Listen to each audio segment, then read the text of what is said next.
All right, let's try something a little dangerous.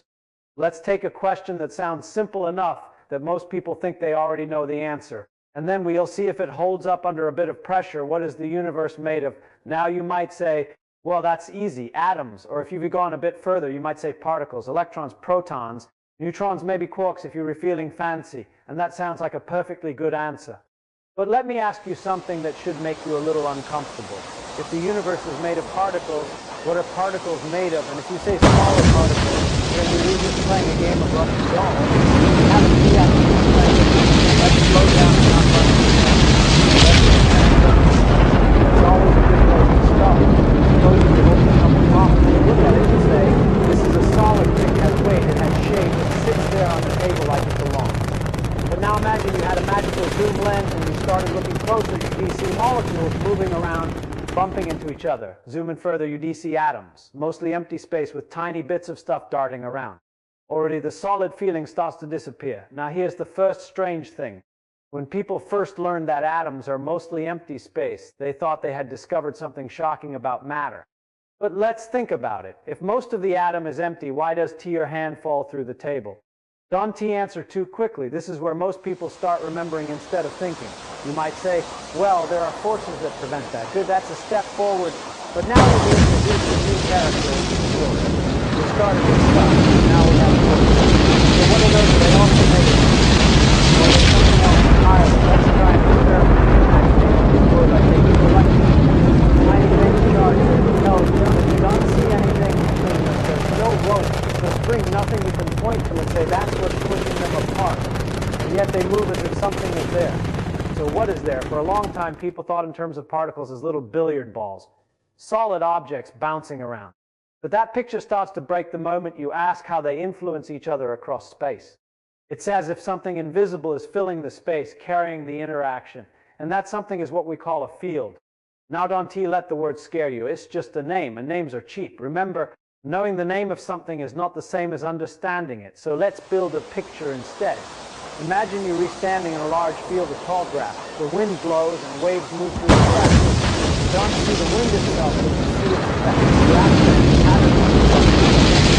Now imagine placing the ball in that field. All those people sit there independently, interacting with the movement around them. That's a crude picture, but it's useful. The field is like the grass. The particle is like a little knot or disturbance in that field. Now here's where things get interesting. What if the particle is not something separate from the field at all? What if S just a concentrated ripple, a kind of localized vibration? Wait a second, if that S true, then we've quietly changed our answer to the original question. The universe is not made of things sitting in empty space. It's made of fields, and what we call particles are just patterns in those fields. That's a very different way of seeing things. Let me check your intuition. If you pluck a guitar string, you get a vibration. You would say the vibration is a separate object from the string. It's a behavior of the string. Now suppose the universe is more like a collection of strings, except they were not strings. They were fields filling all of space. And the notion that we call particles is actually space. They're actually what the particles are. It's like asking what is a wave made of. It's not made of smaller waves. It's a pattern of motion. Now that idea didn't come from someone sitting down and deciding to be elegant. It came from trying to make sense of experiments that didn't fit the old picture. Electrons behaving like waves. Light behaving like particles, everything refusing to stay in the neat categories we invented. So we had to give up something. And what we gave up was the idea that stuff is the fundamental layer.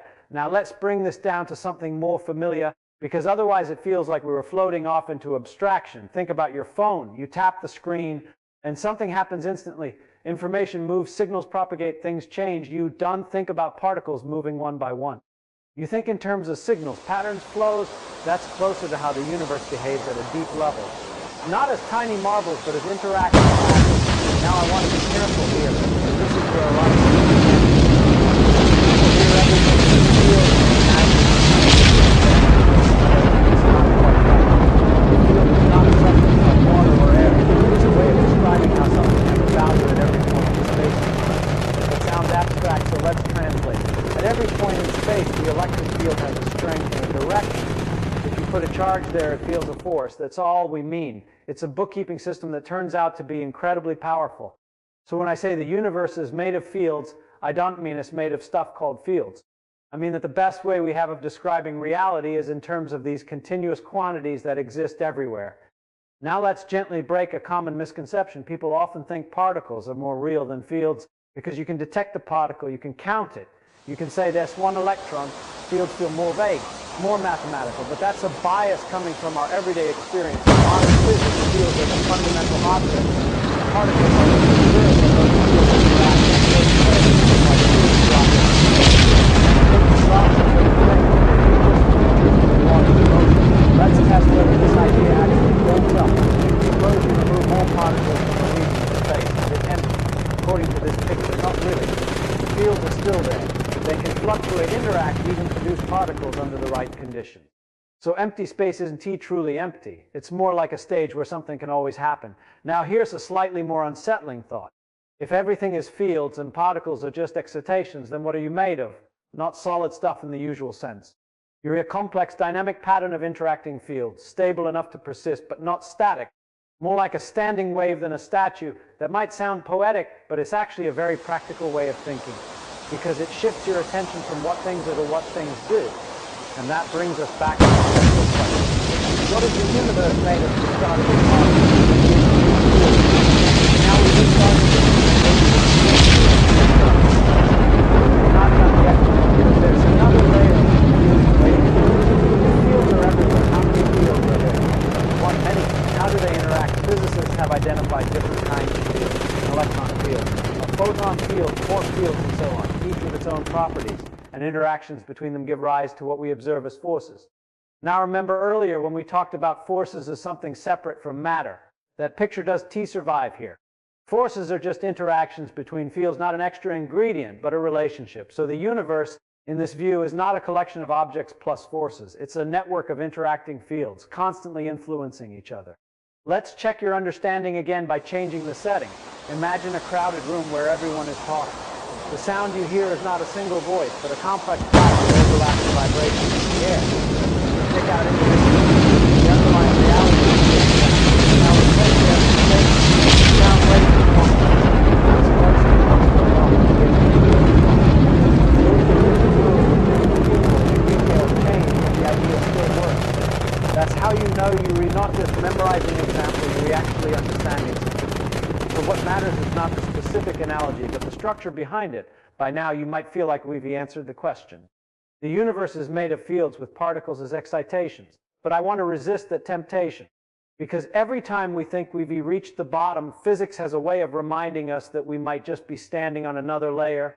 There are still questions we don't have answers to. Why these fields and not others? Why do they have the properties they do? Are they truly fundamental or just another level of description? And that uncertainty is not a weakness. It's the engine of science. Let me leave you with something to try. Take any object around you, a chair, a phone in your hand.